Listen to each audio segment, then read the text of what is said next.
I've landed in Louisville, Kentucky to test drive Ford's flagship SUV, the 2025 Expedition. And I got a special guest, Eric Brandt, KBB's very own editor. Now, he's just getting over some sickness, so his voice doesn't voice so good. He's gonna do voiceover, and we're gonna get started. If you're wondering why we're in Kentucky, well, this is where Ford's truck plant is located, where they assemble the Lincoln Navigator, Ford Super Duty, and the new 5th generation Ford Expedition. Yep, all made in the good old US of A. We were able to get right into the mix seeing how the Expedition is assembled, quality controlled, and tested. If you haven't already noticed, the new Expedition looks a little different on the outside. This big body-on-frame full-size SUV that seats up to 8 passengers is still massive in size, but now has redesigned front and rear fascias, giving it a nice balance of modern and traditional style, has available 24-inch wheels just in case you want to live out any early 2010 big wheel dreams, and can be had with an extended length max variant for extra cargo room. Throughout the lineup, there are models that look fancy and sophisticated like the Platinum trim I'll be testing on road, the King Ranch if you want to feel like a cowboy, or rugged and off-road ready with the Tremor model I'll be taking off-road later. One neat feature seen at the Ford plant was the use of AI to find defects in the assembly process to ensure the best possible quality for each expedition. Pretty cool stuff. I think the exterior looks good with its updates, and I love the huge wheels, but let us know what you think of the new Ford Expedition down in the comment section. Powering the Expedition is a carried over 3.5-liter turbocharged V6 engine. Standard tuning on lower trims allows for 400 horsepower and 480 pound-feet of torque, but a high output version making 440 horsepower and 510 pound-feet is available on select trims. Both engines are mated to a 10-speed automatic transmission, and rear-wheel drive is standard, 4-wheel drive is optional. If you're planning on towing, rear-wheel drive and 4-wheel drive Expeditions can tow a respective maximum trailer weight of 6,300 and 9,600 pounds when properly equipped. The motor in this SUV makes this peppy. It has plenty of power, and it feels like if you need to get on a highway, especially with a cabin full of people, it will do it with ease.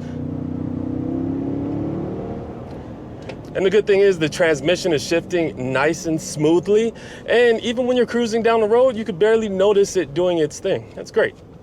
The braking feels nice. It's not very grabby, but it is predictable, and it brings you to a nice smooth stop. There's no hiccups in that application, so just driving this like a normal adult, it feels very conventional and just very easy. An Expedition in rear-wheel drive form will achieve up to an EPA estimated 19 miles per gallon in combined driving, while 4-wheel drive models take a small ding in efficiency with 18 miles per gallon combined.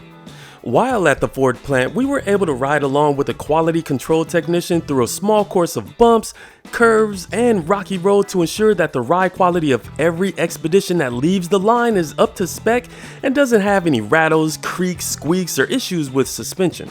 With other full-size SUVs offering air suspension, the Expedition's lack of this feature didn't matter because it still felt as though it handled the roads well thanks to redesigned shocks, a retuned suspension, and stiffened body mounts. And even for a little more fun when carving corners, there's a stealth performance package that offers a sport suspension system. This still definitely feels like a massive SUV. You could definitely feel the weight in these corners, like right now going into this right turn. Yeah, it's big and it's also wide, but it rides really well. The suspension is doing a great job at soaking up the bumps, and the ride is nice and supple and smooth. Definitely road trip worthy. I don't really have a problem with the steering. It feels pretty much predictable, and it's stable on center, which is nice. You don't have to make a lot of micro adjustments. And there's also different drive modes to change up your driving experience. And the drive mode button is located down here, kind of out of your line of sight. I wish it was somewhere easier to access, like maybe a shortcut in the infotainment system or even a button next to the gear selector, but it's down here. And when you twist it, you can do normal, tow, haul, eco, sport, slippery, and off-road. But for right now, let's put in sport and see what this thing could do. I mean, I'm not mad at the noise that it makes, but the steering still feels the same. and it holds the gears a little bit longer. So if you want to have a sportier driving experience in your big old Expedition, you can do that. Along with the updated look, the Expedition also gets a new cabin layout with what Ford calls a digital experience standard throughout the lineup. This consists of a large 24-inch panoramic display up top, which takes the place of a traditional gauge cluster, and this houses driver information and customizable widgets.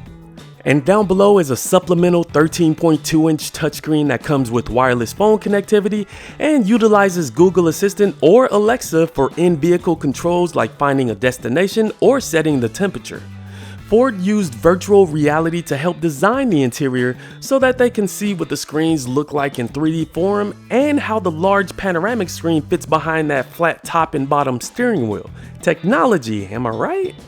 I'm not sure how I feel about this square steering wheel just yet. I get what it's for. It's so you can see your driver display and it makes ingress and egress easier, but I think it's something you would have to get used to. Also, there are haptic feedback buttons on this steering wheel that not only controls your adaptive cruise control, but it also controls the steering wheel column itself and some other applications like the pedals. So you can move them forward or backwards, and you can operate the steering wheel column just by pressing these haptic feedback buttons. Not my favorite. I wish it was just a regular electronically adjustable button or switch down at the bottom. So if you're not a fan of technology, you kind of have to deal with that. And while mentioning the driver display, I like it. It's nice and long, it's clear, easy to read. There's even widgets that you can configure in the infotainment system, just in case you want to change it up from the gauges to the weather to your trip meter. And I think it's pretty cool. And another cool feature is this blind spot monitor that shows up on your driver display, whether you're turning left or right. We see it in a few Kia and Hyundai vehicles, but it's kind of cool to see that application here in this Expedition, keeping you a little bit safer. And with this infotainment screen, it works just fine. The maps are nice and clear. It uses Google, like, hey Google, lower the cabin temperature. Okay, turning down the temperature by 4 degrees. Hey, that's kind of cool. I didn't even say temperature right, and it still understood, and it lowered the temperature in the cabin. Pretty cool. But besides that, the cameras give you a lot of options to work with, and yeah, it's really easy to operate. This won't disappoint you. One of the biggest reasons to get such a massive SUV like this is to haul lots of stuff. And who better to tell you all about the new Expedition's cargo area than my colleague, Eric. Take it away, buddy. Ford's biggest SUV has a big cargo hold, but it actually has less cargo space than its closest rivals. When comparing their respective standard wheelbase and long wheelbase variants, the Expedition's rivals from Chevy, GMC, and Jeep all have more cargo space. That being said, the long wheelbase Expedition Max has sufficient cargo room behind the third row for camping, grocery trips, and just about any other family adventure. One thing the Expedition has over all of its rivals is a class-exclusive Ford split gate. I love this feature. It's been common on BMW and Land Rover SUVs for years, and it's great to see it on a family SUV from a mainstream brand. The split liftgate prevents stuff from rolling out of the cargo area when you open it up, and it makes the Expedition a great tailgating SUV, especially with its optional cargo tailgate manager that can turn into a table or a little bench. Who doesn't love a good guest voiceover? And that split gate is also able to support up to 500 pounds, so that means 2 of me can sit on it. The Expedition has up to 108.5 cubic feet of space in the standard length model with the second and third rows folded, and up to 123 cubic feet in the Expedition Max. But when the cabin is full of people, everyone, especially the driver, will be comfortable. The seats in here are very comfortable. They have some good support and even some good lateral support. So when you're laid on it like this, it keeps you from swaying left and right. And the cabin feels nice and big and airy thanks to these huge windows and this panoramic sunroof. It feels comfortable. It feels like a living room on wheels. And this is kind of what you want if you're gonna be taking long commutes or if you're gonna be in traffic for a long time. It just feels like a very nice place to be. But one thing that I'm looking for are the massage seats. Well, hold on, Mike. We found out that the massaging seats only come in the Platinum Ultimate package, which also adds unique seating upholstery, 24-inch wheels, fancier exterior trim, and some other luxurious upgrades. The one we were driving was the Platinum trim with the Stealth Performance package, so it didn't have those fancy massaging seats. Surprisingly, massaging seats are unavailable on the Expedition King Ranch, which starts at over $85,000. Well, thanks, Eric. Anyway, since you want to contribute that buttery smooth voice, I'll let you talk about the back rows. Go for it. The second and third row seating in the new Expedition is, predictably, very spacious for kids and adults alike. Climbing in the second row is easy, and there's plenty of space to stretch out. The seats themselves are comfortable and comparable to the first row. The second row has two big cup holders in the back of the front center console, but they could use better cup holders in the doors. One unique feature of the Expedition is a pair of digital device holders for the second row in lieu of a built-in rear entertainment system. If your passengers use tablets or smartphones for their road trip entertainment, this is an awesome feature for turning them into little TVs, and they can even be plugged in while in use. Climbing in the third row is simple when the Expedition is equipped with second row captain's chairs. Even with the bench second row seat, the tilt and slide feature still makes third row access pretty easy, even with child car seats installed. I test out a lot of 3-row SUVs, and the third row of the Expedition is one of the roomiest and most comfortable you'll find anywhere. This third row has a little more space than the Chevy Tahoe and GMC Yukon, and about the same amount of room as the Jeep Wagoneer. I'm an even 6 feet tall and had plenty of headroom and legroom in every seat of the Expedition. Even the middle third row has decent width for those times when every seat in the Expedition is occupied. As for amenities in the third row, they get their own cup holders and USB-C ports. And I'll add the third row has a class exclusive 40-20-40 split bench seat configuration for extra passenger and cargo hauling flexibility. So if you're going fishing or transporting lumber, you don't have to sacrifice too much extra passenger space. And the materials used around the cabin look nice. This is the Platinum trim, so it may be a little bit more dolled up than the others, but you have a soft touch dash, and there's not a lot of gloss black around your high touch point areas, or especially the window switch gears. But there is a little bit of gloss black near the gear selector, but you do have this rotary dial to select your gears, so hopefully you're not touching this as much. But if you're changing up your gears right here or accessing the cameras, hazard lights, or traction control, then this make it a little smudgy. But besides that, it's comfortable. You got soft touch points on your inboard and outboard armrests, and the steering wheel feels nice in your hands. So you could get in a really comfortable driving position, and you're surrounded by nice trim pieces. But one thing I want to note for the front seat passengers, when I was in that position, it just seemed a little bit empty. It would have been great to have some shelf right in front for your phone, for the passenger's phone, so you could just slide it right there. But it just seems like this big void.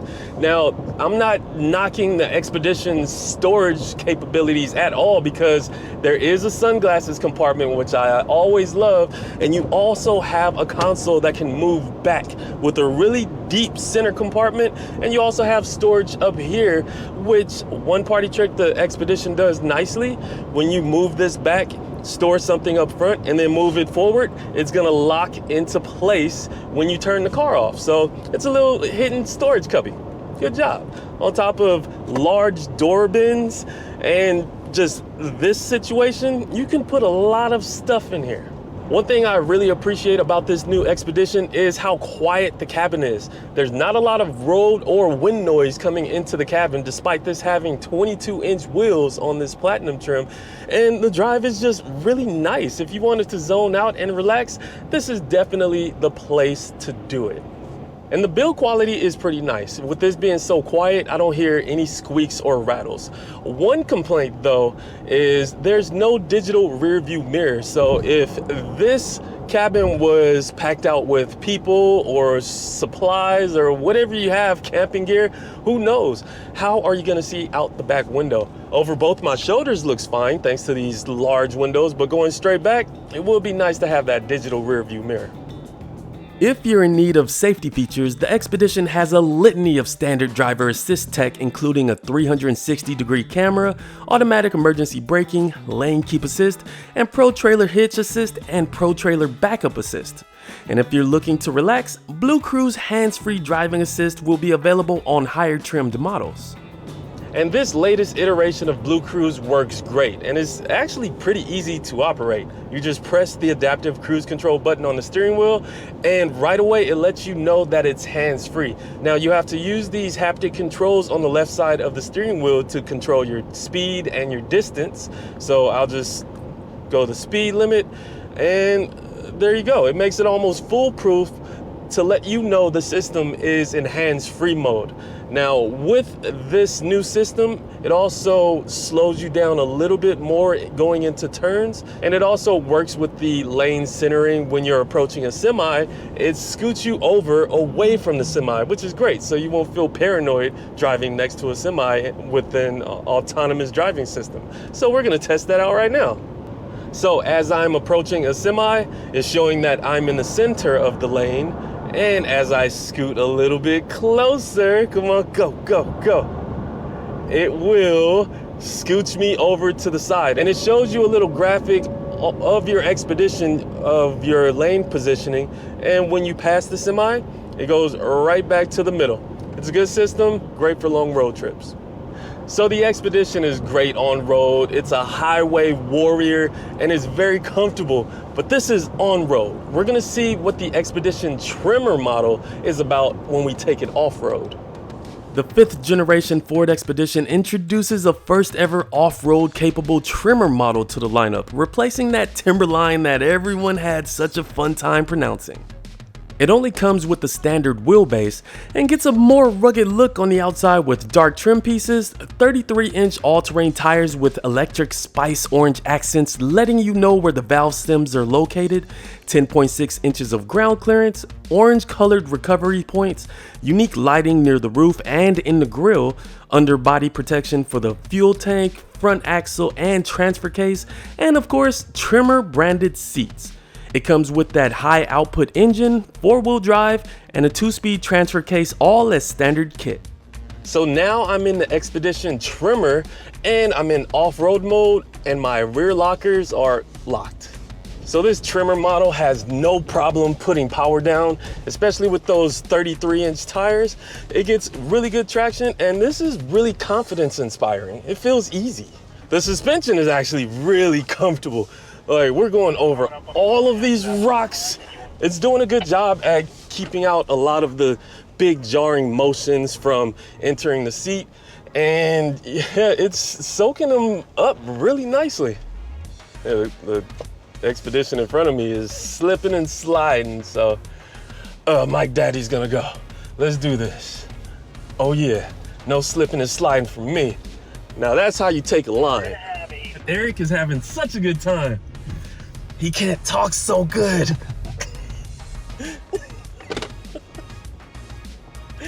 I hope they put that in there. The Expedition Tremor has a uniquely tuned suspension for off-road use and some useful added tech. There's an added rock crawl mode, trail turn assist, trail one-pedal drive mode, and trail cameras to help you stay on path. Right now I have this really deep and slippery mud section, and the Expedition is doing great. Even in 4 high, there's still enough torque to just get us through. Power's getting put down to the ground. Oh, we got some water right here. Get a little bit of momentum going. Oh yeah, front sensor's not available, that's fine. Big old log in front of you, so just try and avoid it. Copy that, big log in front. But Mike Danger's up ahead. One cool thing is the cameras, the trail camera, which has a forward facing camera to help me out of a really tight situation like I was just in. But as long as I'm looking at this and the top down view, it helps out a tremendous amount. One thing to help out with going through these trails is this one pedal mode, which actually acts like the EV's one pedal drive mode. And you just use one pedal for the acceleration and the vehicle does the braking for you. It doesn't really give me that conventional feel that I want off-road, especially when I need to utilize momentum, so I turn it off. But if that's your thing, go ahead and use it. And one cool thing about it, I'll actually do an example right now, is that when you are using one pedal and you're on a hill, it will stop on a hill, but make sure you don't stop on a really slippery hill because you're gonna end up going backwards or getting stuck and it won't be in your control. So I'm gonna just get through this, and then one pedal drive mode, you can be turned off. And then there you go, easy peasy. So the Expedition has pleasant road manners on road, and this Expedition Tremor is very off-road capable, but is the price gonna send you running to the bank? Pricing for a base Expedition Active model starts at $63,995, which includes destination, and moving up to the extended length max version will add another $3,000 to that. The Platinum trim before options start at $76,425.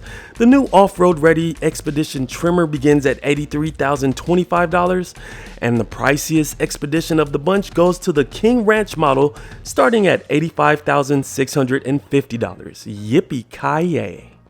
If you're gonna be in the market for a full-size SUV like the Ford Expedition, or maybe even a competitor, be sure to go on kbb.com and let Kelley Blue Book help you get a fair purchase price. kbb.com, click that link that Eric's pointing to.